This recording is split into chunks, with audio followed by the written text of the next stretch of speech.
Hey guys, I want to welcome my guest, Mychele Bisson. She has built a $23 million portfolio in the last 4 years and able to leave her 9 to 5 job with her husband, Patrick, in the RV space. So thank you so much for jumping on the podcast, Mychele. I greatly appreciate you so much.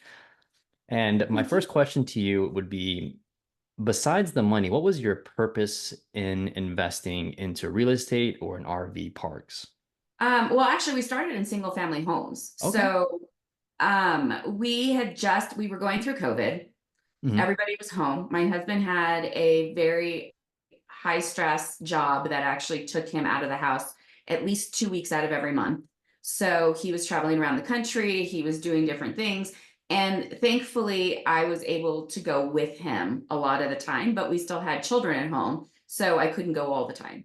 Mm, And it was just really hard. So during COVID, when we got to be home, it was kind of eye opening of how much we actually enjoyed just being home and yeah. hanging out and doing family dinner and hanging out in the theater and watching movies and, just sitting around talking about stuff that was going on during the day. And it was just something that we hadn't really been able to do because Mhm. he was so busy all the time.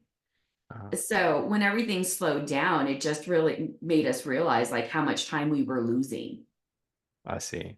I see. And so the purpose of you trying to find time freedom was to spend more time with your family Yeah. and just Yeah. really enjoy the moments because obviously every moment is fleeting and it's always ever leaving, unfortunately. So that was your mission, that was your purpose on why you did what you did. Yeah. Well, it was actually interesting. I didn't really realize that that was like that important to me till somebody, Marlon, actually from the Uh, community, actually mentioned to me about a month ago when he was hanging out with us. yeah. He actually said, he goes, so time is your love language. And I Uh, didn't really realize it until he said that. mm, But yeah. like everything that I've done has been to increase the time that we get to spend together. Yeah, most definitely. And So and that's my reason too as well when I started my journey about 9 years ago and kind of went on the real estate path is to have the ability to spend more time with my future family that I would love to create one day, mhm. hopefully in the next year or so. Um, but honestly, I love Marlon because he told me a lot about you guys and Patrick and how you guys are the go-to individuals for the RV space. Like you guys are the people that he's looking to raise Aw, money for.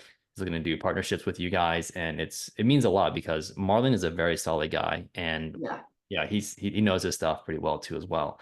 Um, but I kind of want to switch topics and kind of get in the meat and potatoes of the conversation in regards to why did you choose this particular asset class, the RV park, and like what was appealing about that? Well, so like I said, we had actually started in single family homes. So we built Yep. up a solid portfolio of single family homes um, that was actually they were doing pretty well. Like we had replaced my husband's income. Okay. We were, able to not work, but he decided to just kind of stay in his job just to make Mm. us extra comfortable. And then we could just, stack our Yeah. retirement and basically be good so that when we retired, we wouldn't have to stop being the way that we were. Okay. But then we actually ended up getting this resort zone land and we built a resort. So now we've got Oh. this resort that we built in Scottsdale. And my husband was like, okay, well, let's quit. It's time to be done. Like we've replaced our income a couple of times. Uh-huh. Let's be done. So he quit the day that we opened the doors and he turned to me and he said, I want to increase our cash flow. I Mhm. want to double our cash flow in the next 60 days. How do we do that? And Oh. I was like, oh, okay, let's try that. Yeah. Um, so we jumped into the sub two community literally Yeah. 2 days after he quit his job and told his boss what he thought of him. Um, And then we started really researching the numbers on different real estate assets. We had never really done a lot of research on real estate. We just kind of jumped in and just took off. We Yeah. just knew single family homes. But once we built the resort, we realized we couldn't go back to single family homes. Like Uh, now we're dealing with bigger numbers, we're dealing with bigger properties. And yeah. now we could actually make enough money to make real changes just Mm. across the board. like Mm. for our family, for our legacy, for people around us. Yeah. Like just this is when you start thinking about like bigger than just you. Right. And when we started realizing like all the things that we could do, we started plugging numbers on apartment buildings, Mm. storage units, mobile home parks, and this RV park actually fell in our lap. Somebody Oh, in the community had it and they had brought it to us and they were like, well, I don't know if you're interested in this, but why don't you look at this? So nobody was really doing them at the time. I think Pace had just bought his first one too at the time. oh, And really? so it was something that I was like, well, okay, well, let's look at it.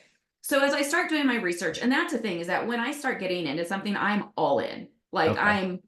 this is what I do. And so I was like, let's get all in the RV space. So we started really researching and started plugging numbers and realized that, they say storage units and mobile home parks are cash cows, Yeah. little maintenance, not a lot to do. Well, RV parks are like the STRs of mobile home parks. Mm.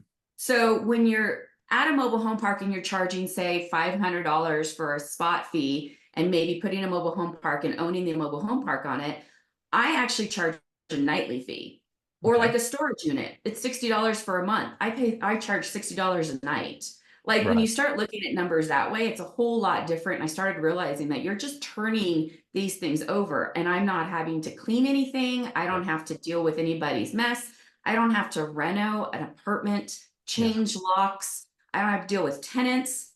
I don't have to deal with leases. And Mm. everybody's in a good mood because everybody's on vacation. Yeah. So it was just kind of like well, let's really look at this. Like this Yeah. might be exactly what we're looking for. So we engaged with the real estate agent or the broker that was actually selling it, and she had it listed for $3 million.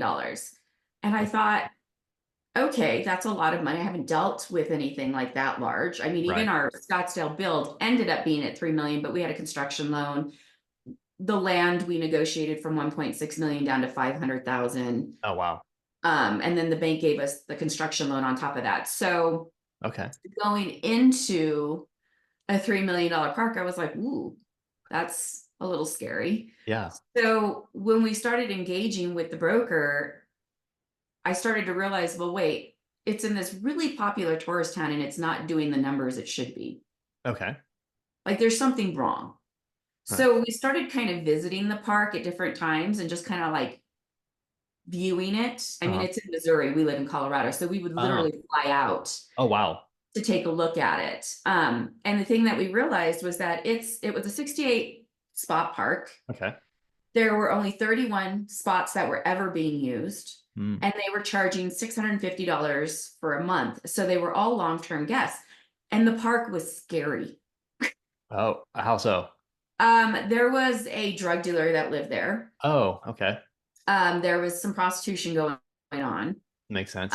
It had been really run down. The previous owner just didn't care. Like he had parked a cousin in there to run it. She Yeah. never answered the phone. I think the last message that I got off the phone was from like 2017. Oh, wow. That was how long it had been since she had answered a message on the phone. It took her 6 tries for me to call for her to answer the phone when I called to find out rates. Oh, okay. But it's in the middle of this tourist town that does 10 million visitors a year. And I was like, that doesn't make a lot of sense. Yeah. So it's in the Midwest, 10 million visitors a year, and it's doing $250,000 in cash flow a year. And it's got 68 spots, charging $650 for a month. Even with those numbers, it didn't make sense. Right. Yeah. So we really started plugging away and started like researching other parks around the area, and they were big transient parks. So they're Mm. charging anywhere from $45 to $65 a night, some up to $80 a night, Okay. and they're busy. Yeah. So what's wrong with this park? Well, it's because Right. it's scary. Yeah. So as we started looking at reviews, we started realizing people are terrified of it. It was just a Yeah. scary park. Yeah. So we knew, okay, well, if we go in, it's literally half a mile from all the activities. It's right across the street from one of the biggest studios in the Uh-huh. area. You can walk to one of the biggest attractions. Like, it just seems like if we cleaned it up and made it better, it might do better. Right. And so we engaged with the seller, and told him, listen, we don't think it's worth $3 million. So this is our price. You can take it or leave it. Uh-huh. And he took it. What, So, what was your price for that? well, so it was $3 million. It went down to 1.8. Okay. So he gave it to us for 1.8. He seller financed, I want to say $540,000 of it. Okay. So this is the first time we've ever done any creative finance also. Oh, really? Okay. This is a pretty big deal to do your first creative finance on. Yeah, so we're freaking out and we're calling like Dustin Kircher and Justin Tumanowski Yeah. probably like every other day just to like walk us through what we're doing because we have no idea. I mean, we got this deal a couple of weeks after we joined Sub 2. We're still Oh, going wow. through the modules. We still really don't know what we're doing, but one of my husband says it's probably one of my scariest things, but I think it's one of my best assets is Yeah. that I'm very much a jump in and learn. I love it. And so I am like, you can't go wrong if you just do it. You can sit here and tell me how to do it all day long. Yeah. Until we actually do it, I won't know how to do it. Exactly. And a lot of folks have a lot of analysis by paralysis, right? And they'll never do anything, but they'll always beat themselves up for not doing something at the end of the Yeah. day. Yeah. But you're the Yeah. opposite of that. I am very much, I'm gonna, on a personal note, like years ago, I lost my son. All right. You're talking about that. And sorry, I didn't mean to get emotional, No, it's but fine. I learned from that moment on, if you don't take a risk, you don't get anything. Yeah. And I never want to go into my life regretting that I didn't risk enough. Yeah. So sorry. No, that's touching and moving, and that speaks to a lot of other folks too, like a lot of mothers, that have might have learned the lesson, but in a different time. And so I Yeah. appreciate you being vulnerable and sharing that. That means a lot. Yeah. So, I mean, but that also is one of the main reasons why time is my love language, Right. because I understand that it's constantly escaping. Yeah. So, and you're It, not always promised what you think you're promised. So, yeah. Life is not but guaranteed for sure. correct. So I definitely think that like one of my best things is just that I'm just a big like my husband doesn't think I have a risk factor, but I just think that if you see something and you want to try it, there's Mhm. really no loss in trying it. I don't believe in the word failure. I don't think that's a Yeah. real thing. Yeah. I think that if anything, if you jump into something and it doesn't work out the way that you planned, Mhm. then you've just learned a way that it didn't work. Right. And so if you can like jump in and learn a lesson from it, then you didn't fail at anything. You just learned something new. Exactly. And 100%. so as my husband always says, I will now go to bed less dumb tonight because I learned something new. That's So hilarious. Um, yeah. so you end up getting this RV part for 1.8. Now that's just the start of the marathon per se, right? You got an LOI sent to or agreement sent to the seller. Yeah. How did you structure that deal? I know you said you got a loan for it, right? Or no, he's carrying 500 something thousand dollars, and then Yeah. So we ended up doing a hybrid on the whole thing. okay, So crazy enough. So the seller was like, you know what? I will sell it to you for 1.8 million. This was in October. He wanted to of, close before the end of the year. of last year. Yes, Okay, of 23. So this was awesome. in the middle of October. We joined at the beginning of October. This was like 2 or 3 weeks into October. Okay, And now we've got this LOI out that's been accepted. And he says, I will give it to you for 1.8. I will sell or finance this $500,000, but we have to close before the end of the year. So now it really is a time. It's yeah, just like we're beating the clock. So we are like, how do we even do this? So we started jumping into the community like as yeah, fast as we could. Like we were on calls, we were in the Facebook groups, we were doing everything. And finally, like one day, I think it was like 2 days after we'd gotten this all accepted, my husband's I think in Caroline's call, her oh, daily yeah, dial. So yep, he's in the daily dial and he sees this guy pop on who is from Missouri, because that's where our first park is. uh-huh, And my husband sends him a message on the side and he's like, we've got to connect. And the guy is like, I'm brand new. I don't know anything. And he goes, you know what? Me too. Let's work this out together. And so he connects with the guy and he's telling him, listen, I need a private money partner. This is what I'm looking for. And the guy was like, okay, I think I know somebody. Yeah. So he connected us with somebody else who's not in the community, Uh-huh. but from the actual local community of where our park is. And Right. he had built several hotels. Oh, So the gentleman was on vacation with his family in Hawaii, okay. and he took a call from us. Oh, wow. And he was like, we explained the situation, and he's like, yeah, that sounds like it's in my buy box. Let's talk. I'll be back in town next week. Let's meet, have lunch. Okay. So we're like, okay, well, now we got to fly Branson. So we fly back out. Wow. We sit down with him and his wife.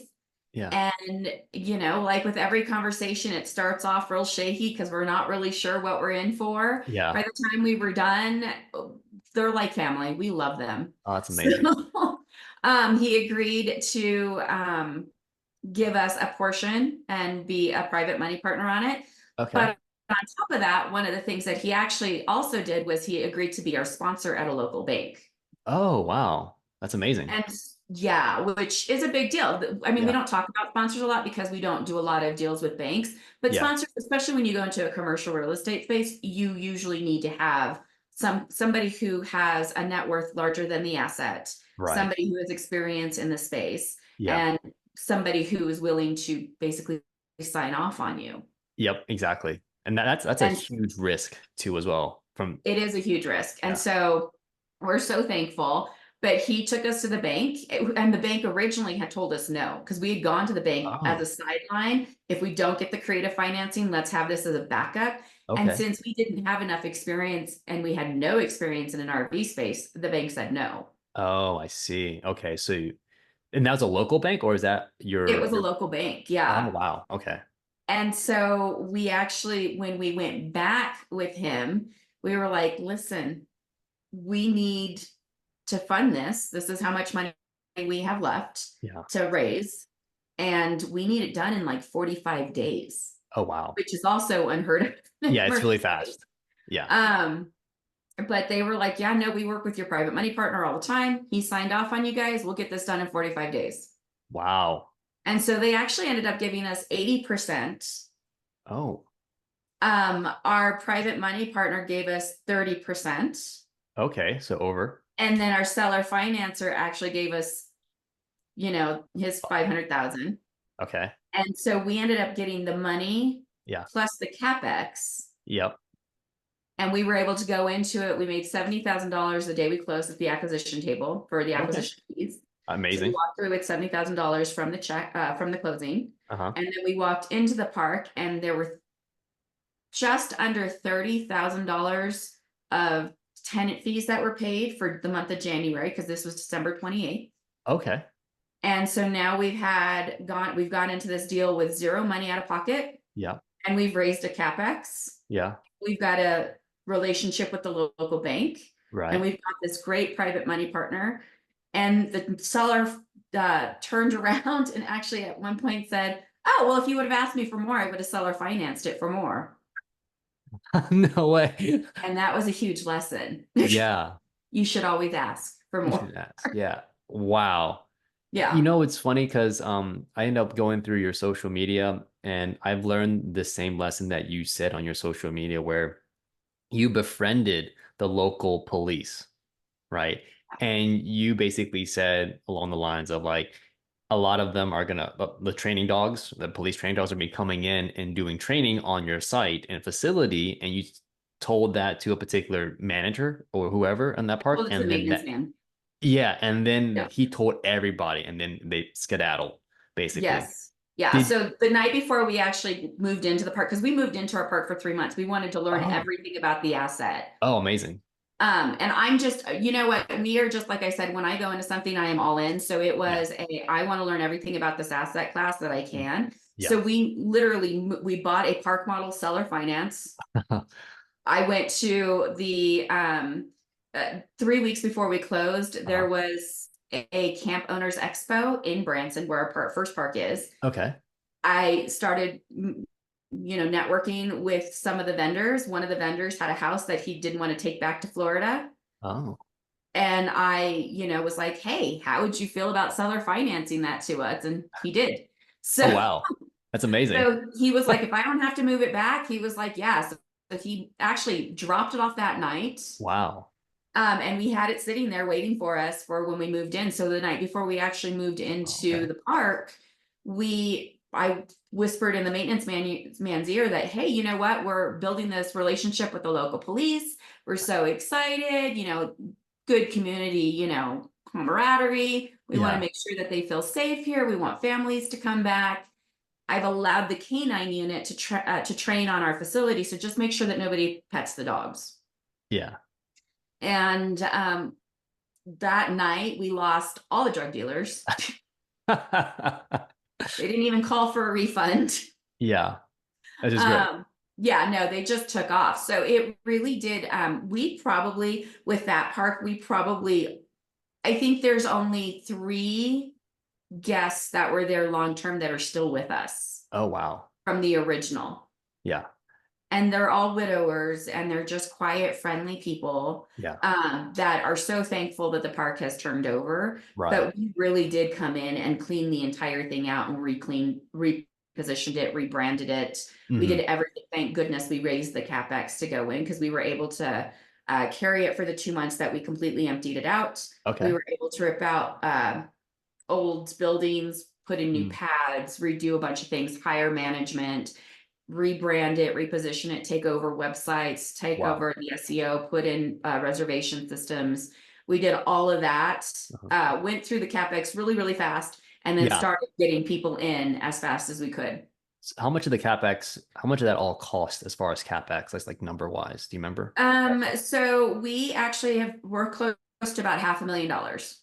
Okay. And that was for So how many pads? 660 something pads? that was for 68. So we've gone up to 80 pads in there. Okay. We demolished 3 buildings that needed to be demolished years ago. They should have been condemned. Right. We carried the park for 2 months, so Uh-huh. that was about $30,000 in itself.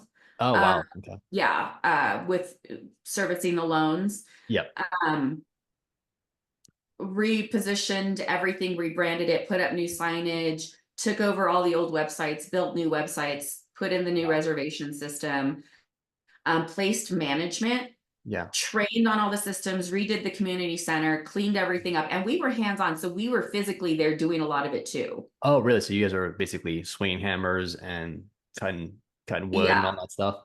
Yeah. So we were both there doing everything for about 3 months. And then Patrick actually stayed a little longer than I did, because, like I Yeah. said, we still have a child that's Yeah. still in the house. And so I had to keep coming back and forth. So every other week Wow. I was home. Wow. That's a lot of traveling. It is a lot of travel. It's a lot of commitment. So, Yeah. but I think that when you go into something like real estate investing, Yeah. you can't really half-ass it. Yeah. You're either all in or you're a hobbyist. Yeah. Makes Like sense. you either like this is what you're doing or just get out. Like, Right. or you're going to hit like, Jerry Norton at Owners Club. Yeah. Did you go to the one in July? I went to one in September. Oh, okay. Just the In back. July, he talked about the slug Yeah. where Okay. you like get into Yep. that dip. Yep. Yeah. So I think that that is probably where everybody, I agree with him. I think everybody does quit there. And Yeah. unless you're all in and like this is what I have everything into, Yep. you're not going to come out on the other side. Like you have to have that risk and that gain factor Yeah. in order to process through and get to the other side. Exactly. 100%. Um, Yeah. so I kind of want to ask you about the management piece because I know that might be a stopping point for a lot of folks. How did you find your manager for your park? So actually, that one's an interesting one because I don't know if I would do it the same way again. Okay. Um, One of the best things that I can tell you about my first park is it was so hard that I'm so thankful. Yeah. I am so thankful that I learned all the lessons that I did, Right. because now everything else looks like a piece of cake. I mean, right now we're looking at 150 pad lot that the LOI is almost 99% done. We're just Okay. working out the last bits and pieces, and it is a full destination resort Love it. in the middle of nowhere where if you go there, that's where you go. Okay. And it has like an 11-person staff, and we have to replace management because the sellers are the managers. And so I'm like, oh, that's a piece of cake. Like I've got that. So our first park with Branson, we actually hired a property management company. I see. So there are a few property management companies in the RV space that work specifically with outdoor hospitality. I'm Okay. not saying they're all bad, but the one that we specifically went into has had so many issues Hmm. that we've already lost one set of managers, found out some things about the people that were working behind the scenes that we probably were not supposed to know. Yeah. Um, they have defaulted on a bunch of things. They have not Oh, kept their promises on a bunch of things. yeah. Basically, at this point, we're kind of in the situation of what do we do now? Like, can Mm. they cure it? Do we sue them to get out of it? Mm. Or how do we work this? But the problem is that I do love the manager they placed. I see. Yeah. So, and she's got a non-compete, which I know that they're fighting in Congress right now. Yeah. So, um, so we're hoping that that works out. But I do love the manager, and that is the only thing that keeps me there right now I see. is her, The because I don't people. really want to lose her. Yeah. But on the other side of that, they're trying. I'm thinking, at least it seems like it every once in a while, and then they default on something else. So, if I were to go into the space again, I definitely would not hire a property management company. Hmm. Um, I think personally, for anybody who does go into this space, I, I think one of the best things you can do is actually go into your park and manage it yourself for a few months to understand it. Okay. I think that is probably one of the biggest things that will either make or break you, because when Yeah. I'm talking to my managers at my parks, I know exactly what they're talking about. Yeah. I know how the reservation system works. I know how the back end works. I know what the sites look like. I know what fits in each of the sites. I Mm. know everything that's going on at my parks.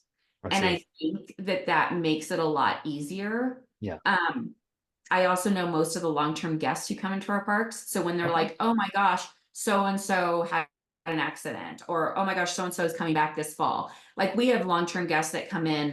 They were there last winter, they're snowbirds. They're Yeah. coming back in October, and they sent me a text and they were like, are you going to be there in October? Can we see you guys? Will you guys come to the park for a week and just hang out with us? I love it. So, like, I think that there's a lot of value in just getting to know the people who patronize you and come Yeah. in and give you their money and work with you, and I just think that's a huge deal, and it means a lot to them, especially in this kind of a space. It's a very personal space. Yeah. It's a very relationship based kind of space because people are basically visiting your park, and you're gonna take care of the park how you've been doing it and making improvements because you're an investor, right? You want to make sure that people are comfortable and safe because you basically did all of that in the beginning. I mean, Yeah, and you want to and keep I it don't that want it ruined because I walked away from it to go run another park. exactly. Yeah, Exactly. yeah. So, it's a lot of money to invest into a park, and to lose it because you have bad management Yeah. is probably one of the biggest things. I think one of the best things that saves us about the first park with our management company is that I have a great relationship with the actual manager they placed, which they discourage. The property management company doesn't I see. really like you to have a relationship with your manager, but I think she's great. And you Yeah. can't really help it because we're in and out of the park all the time. Right. Right. And so I know that she's working hard for me and our Yeah. park, and she sees the goal and Right. she sees what I want the park to be, and that's what she's focused on. Okay. And if you had to So, do it all over again, you would just hire directly. Would you create an ad on, like, I don't know, Indeed, Facebook, or whatever to find that particular individual, or would you kind of go referral route, or what would you do?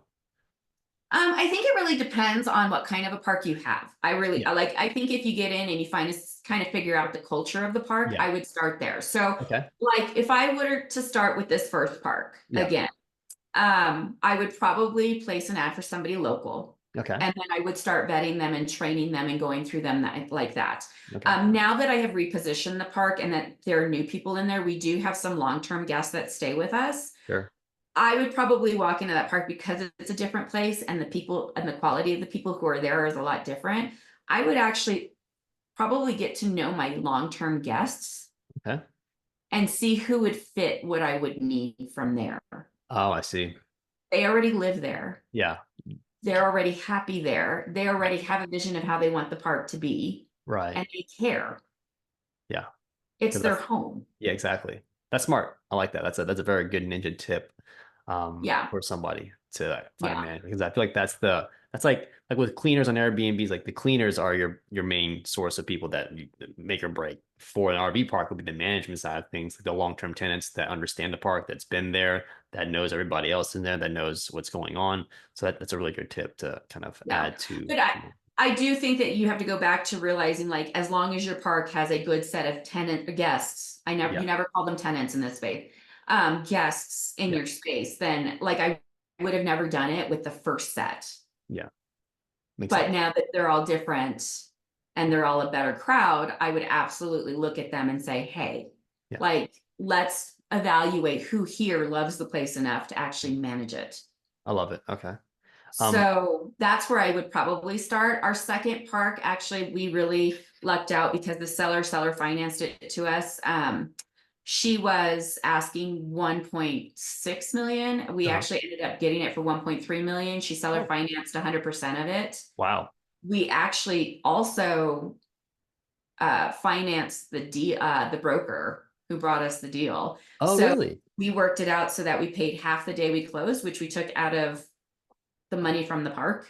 Okay. So the park paid for the broker, Uh-huh. and then half a year on the anniversary. Oh, okay. That's a great way, like defer payments almost. Yeah, that's Yeah, good. so we actually walked into that one with zero money out of pocket. We went in, we signed all the paperwork, changed all the banks over, and then she bought us dinner, and then we Oh, went home. It was crazy. And actually, right now she's on vacation. So she's cruising the Atlantic, and we are managing that park for her while she's gone.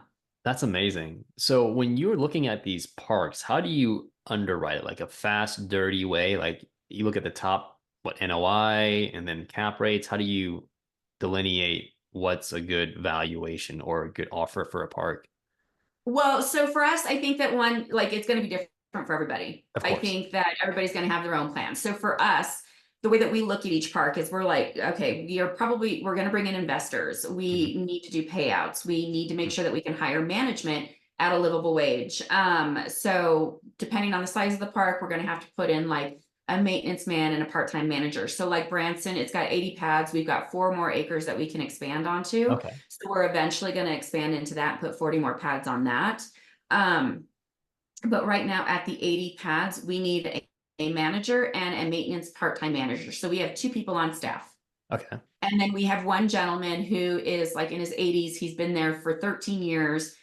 He was my original maintenance man. He's still there. Awesome. And so for like $100 a week, he actually goes and blows off all of our pads every time somebody leaves. Oh, amazing. So yeah, like little job, but it makes him happy and he gets to live on the park and he's just thrilled. So with that, our managers make between 40 to 55,000 a year. Okay. And then our part-time manager maintenance man makes $17 an hour. Okay. Um, and that is for an 80 pad park that is mainly transient. Okay. For our second park, it's off of Route 66. Hmm. We actually have one gentleman who lives on the park who does the little things here and there, cleans things up, checks things out, makes sure everything's safe. Yeah. And he makes the same amount as his pad. Okay. Gotcha. So, but that's how that works out. So you should always charge for the pad, even if it's at a discount. Otherwise, I the see. IRS will come in and consider it money earned. Oh, okay. And then if you get audited, you can get in trouble. Oh, that's pretty Um, bad. Yeah. but then our manager, she gets paid $40,000 a year and she lives in Okay. town. Okay. So we're actually staying in her house also while she's on vacation. So for underwriting, are you looking at just the numbers of what the park makes and then like a quick and dirty, like you know how you do a single family home where you can do cash flow, right? It does Oh, $300 in cash flow and you're good to go or whatever it may be. Like what's yeah. how do you do it? So with ours, we don't buy anything that's below a 10% cap. Okay. We usually like to start at a 200,000 NOI, and Okay. that's because we are going to place management, service the loans, because we Mhm. are going to try to get it as little money in as possible. All Sure. of our parks have been zero money out of pocket, so Okay. we're trying to keep that as much as we can. Yeah. That way our investors, like we're just starting to fund so that we can go into bigger deals. Um, Love it. but we're trying to get as much of it seller finance as we can. So the NOI actually helps service that loan. Right. It also helps with stockpiling money in case we have to, change things out, a war chest so that we can renovate, reposition, do anything that needs to be done on the back end, because there's always something that needs to be done. Yeah. There's water pipes that need to be fixed. Most of these parks are built years ago and they need lots of like piping, sewage, Hmm. new facilities, renovations. We had to redo the bathrooms at our first park because they were really run down, but it's also a storm shelter because Uh, tornadoes go through there. oh So we wow. actually ended up keeping the area as a storage unit with a laundry room, and then Okay. brought in newer bathrooms, I see. Okay. which we also seller financed. So, but the NOI helps pay for those. Yeah. So I think, you kind of have to go into it with a certain plan. If you're going to go into it and you want to manage it yourself, Yeah. and you just want to have this park that you manage yourself, that you deal with yourself, or that you want to place just one little manager in, I think you could probably go with a smaller park that makes a little less money. We Okay. just know that we're going bigger. And so we've got lots of plans for how we want to move forward. Sure. So our criteria, like I said, is no less than 10%, no less than 200,000 NOI Yeah. starting. We like to have over 50 pads. Okay. We like to be in a tourist area or be the tourist destination. Sure. So there has to be a pool for people to be there. So if Okay. I have a place that's got a large pool, I don't need to put amenities in as much. So Mm. my Branson Park, Branson is the attraction, not my Sure. park. Uh, So I don't necessarily need to have a pool. right. I don't need to have a lot of amenities because people don't go there to be with us. They go there to camp so they Mm. can go hang out in Branson, which Yeah. I'm half a mile from. Okay, perfect. So like I'm looking at an RV park where it has no pool, but it has a lake, basically half a mile down with rapids and all Yeah. that stuff. So that is the amenity, not the actual park. The Yes. park is just there Yeah, to the kind of park is not recharge. the amenity. Yeah. Yeah. Correct. So what you want to do with something like that is you probably want to provide a pretty like uh community room. It doesn't have to be a crazy one. It just needs to Yeah. be accommodating for groups of people. So if it rains, they can all gather there and play games. Okay. Yeah. Fire pits are probably a good thing to put there. Yep.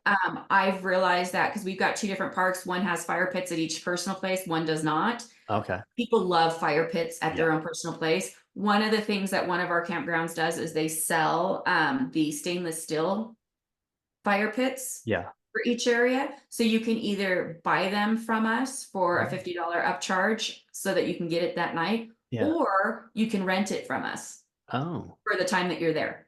yeah. That's smart. Like that. Yeah, so that's one way of getting around that. Our Branson Park has personal ones that are at each campsite.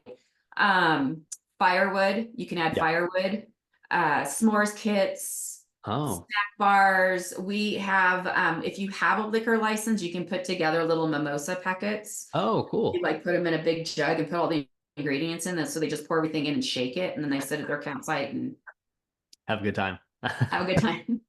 Um, so there's lots of different things that you can do with a campsite, but we do that. Plus, we also look at the community and what's going on in the area, what everybody is charging. Are they maxed out? Could they go higher? If I Oh, change some things, can I charge more? right. Okay. So one of our campsites, they were $100 less than everybody else. Mm, And they were booked all the time. I see. So we raised it $100 and we're still booked Oh, 99%. that's wild. So, I mean, I was just talking to Patrick yesterday and I was like, maybe we need to up it again next year. I Yeah, mean, we're right on Route 66. We're right. right next to the only drive-in theater on Route 66. Uh, People go through there all the time. I mean, we get nightly rentals every night. I mean, that's like we amazing. had 10 like check in the other day. That's amazing. So we're booked almost 100%. I mean, I think I've averaged 3 free sites all summer Wow. a night. Yeah. That's amazing. So yeah, which is crazy because there's another park across town from us and they're completely empty, but I think it's location because we're directly off of Route 66. And for them, you actually have to like travel off the route. Oh, I see. So yeah, location obviously matters in Yeah. real estate, just like how it is at RV park too as well. And is that part of your due diligence process when you go under? LOI contract. You're looking at the location of the park, looking at the amenities, you're looking at the financials, looking at the operations, you're looking at what else you're looking at. Is there any more besides that? Well, so when we actually go into parks, when we first start getting the parks information, get all the financials, we get all the P&Ls, the T12s. We like to get them for the last 3 years if possible. Yep. We like to know what they've upgraded. We want to know and any warranties, features, anything, any claims that have been done on the park, all their insurance paperwork. Like we want to see all of that in our due diligence. Yeah. But due diligence doesn't start until we get all of our paperwork. Oh, I see. Yep. And so that's kind of in our contract is our due diligence doesn't start until you've given us everything that we need to do Yeah. the work properly. But while they're gathering all this, we're already doing research on the area. Like I already have called every park in the area to ask what their rates are. Okay. I've already called and chit chatted with the local managers of all the parks to find out like, oh, what's going on around here? Like, what are the festivities that happen? I always call like I'm a guest myself and I'm Of looking for my course. 35-foot trailer. And so we're coming in for a month or two. What are your rates? Oh my gosh, I was also looking at this park. What do you think of this park? Mm. Park managers will give you the dirt on everybody else in town. So they're just happy. They love to talk to new people. That's why they're in the business, right? They want to Right. meet new people. So I call all the parks. I have talks with all the managers. I find out everything that's going on in every other park. I find out every other park's reputation. I Yeah. find out exactly what everybody charges. I find out how full everybody always is. I find out when all the festivities happen, how many activities happen throughout that year. All of this information comes from all the managers around. Then I start looking at everything that's going on. Are there attractions? Is there a national park? Is there a big pool? What happens is this a fishing community? Because fishers are big campers. Okay. Um, in the local parks, are they bigger on RVs? Are they bigger on glamping? Are they big on tent camping? Those are all things that you need to know Okay. because those are all things that you can either add or subtract from yours. Storage. Is there storage in the area? Can you store a boat? Can you store an RV? Like, is that something that I could add to my park to make my park more valuable? Right. Um, what does electricity cost in the area? Would it be beneficial for me to go and get a grant to put solar in? One of Oh. our parks is completely on solar. Oh, wow. Um, the park that we are purchasing, if I'm looking at a park, are they charging back for electricity? That's a Oh, huge bill for any yeah. RV park is electricity. When we walked into our first park, their electric bills in the winter were $10,000 a month. Wow. $10,000 for That 31 people, that's 31 crazy. RVs. Wow. Like the insanity of that, I was like, what are we doing? We're like funding a small city.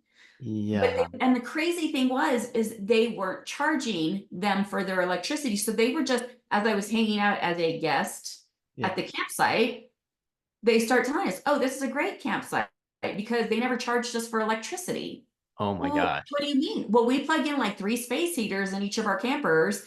And since the electricity is free, it's great. We just leave them on all day. Well, now as the secret owner, because nobody knows I own the park, Right. now I know, okay, that's the problem. Everybody's plugging in all these space heaters. So one of the first things we did was we walked in and spent $20,000 on changing all the meters over into chargebacks.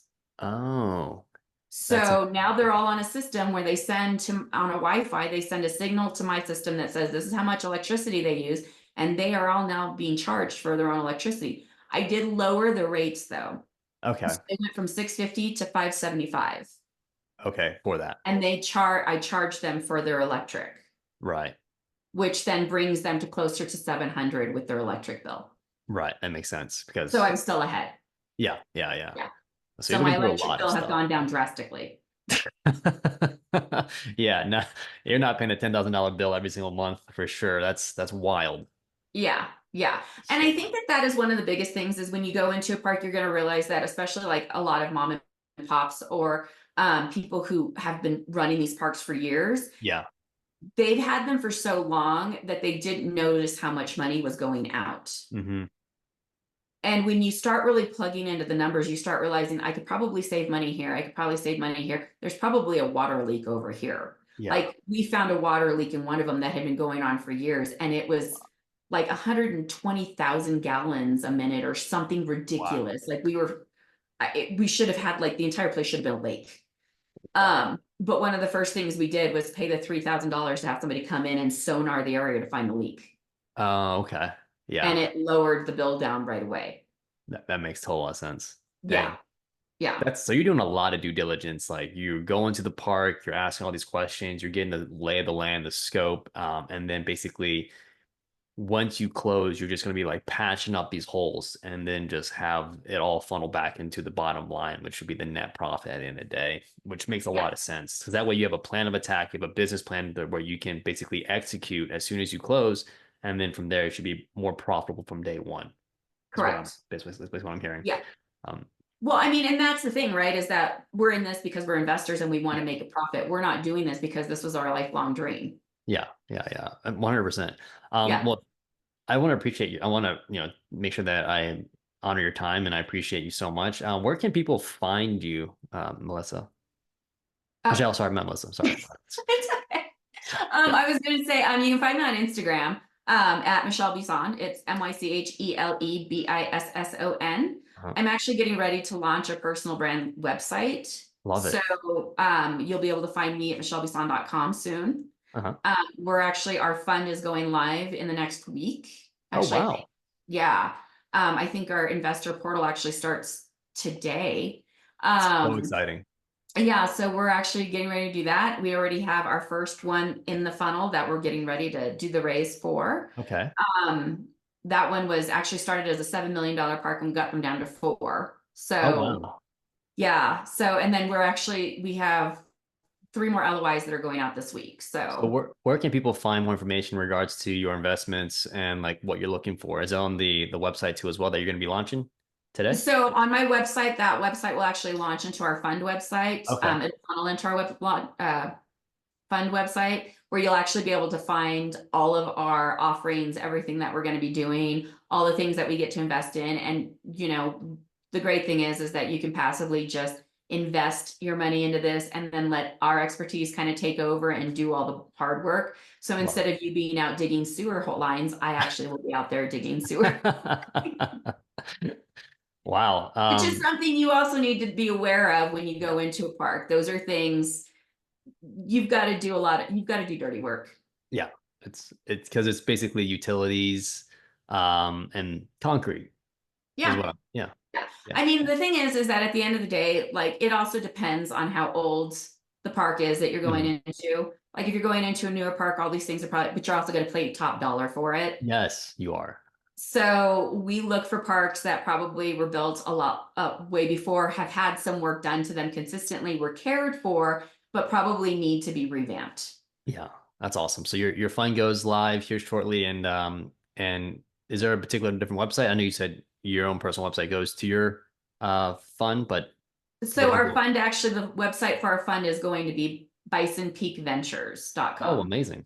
Yeah. So kind of a play on our name. It's also a play on the fact that, the bison actually runs into the storm, Yes, takes it head on and just goes for it, and peak because, we live at the base of Pikes Peak. I love it. I love it. So Uh, that's where you guys can find her. Any last words that you would like to say, Michelle? Um, I think that my final last words would probably be that there's no such thing as failure. Mm, Everything is a learning experience, and you have to be willing to fail to succeed. I love it. Thank you so much for jumping on the show, Michelle. I really do appreciate you and your journey. I hope everybody got a lot of value out of it. So I'll see you Well, guys thank the you next so one. much for having me. Of course. Appreciate you. It was great to see you. All right. Bye, guys.